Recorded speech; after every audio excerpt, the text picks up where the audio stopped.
YCP దిగజారుడు రాజకీయాలకు పాల్పడుతుందని మొదటి నుంచి డైవర్షన్ పాలిటిక్స్ చేయడం ఆ పార్టీకి అలవాటేనని టీటీడీ చైర్మన్ బీఆర్ నాయుడు తీవ్రస్థాయిలో విరుచుకుపడ్డారు. తిరుపతిలో జరిగిన మీడియా సమావేశంలో ఆయన మాట్లాడారు. కల్తీ నెయ్యి కేసులో ఉచ్చు బిగుస్తున్న నేపథ్యంలోనే తన వ్యక్తిగత ప్రతిష్టకు దెబ్బతీసేందుకు వైసీపీ నేతలు డీప్ ఫేక్ వీడియోలతో దుష్ప్రచారం చేస్తున్నారని ఆరోపించారు.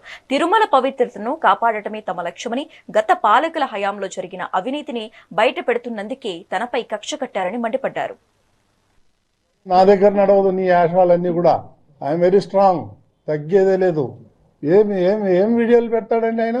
ఇప్పుడు ఏదైతే వీడియోలు పెట్టాడో వాళ్ళ ఫ్యామిలీ, మా ఫ్యామిలీ మోర్ దెన్ 30 years నుంచి మాకు ఫ్యామిలీ పరిచయాలు ఉన్నాయి. వాళ్ళ ఇంటికి మేము పోతాం, మా ఇంటికి వాళ్ళు వస్తారు.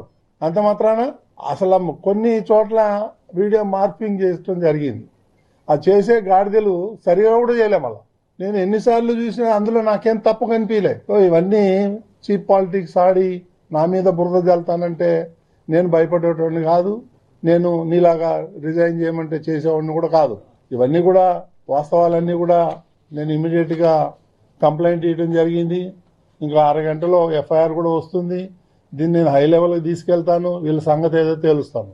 నేను మాత్రం భయపడేదే ప్రశ్నే లేదు. ఎందుకంటే నేను ఏ రోజైతే జగన్మోహన్ రెడ్డిని ప్రశ్నించా, నువ్వు పట్టు వస్త్రాలు తీసుకొచ్చేటప్పుడు సతీ సమేతంగా ఎందుకు రావట్లేదు, దానికి కారణం చెప్పమన్నా. వాళ్ళకు బాధ కలుగుతుంది. దానికి నేనేం చేయను. హిందూ ధర్మం ప్రకారం సతీ సమేతంగా రావాలి. భార్య లేకపోతే అదొక డిఫరెంట్ ఇష్యూ. గతంలో రాజశేఖర్ రెడ్డి రాలేదు, జగన్మోహన్ రెడ్డి రాలేదు.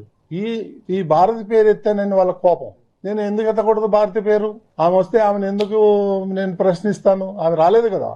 ఇవన్నీ పెట్టుకొని బీఆర్ నాయుడు టీటీడీ చైర్మన్ ఉంటే నా ఆటలు ఏమీ సాగవు, రోజుకొకటి వస్తా ఉన్నాయి అనే ఉద్దేశంతో ఈ బురద జల్లే కార్యక్రమం.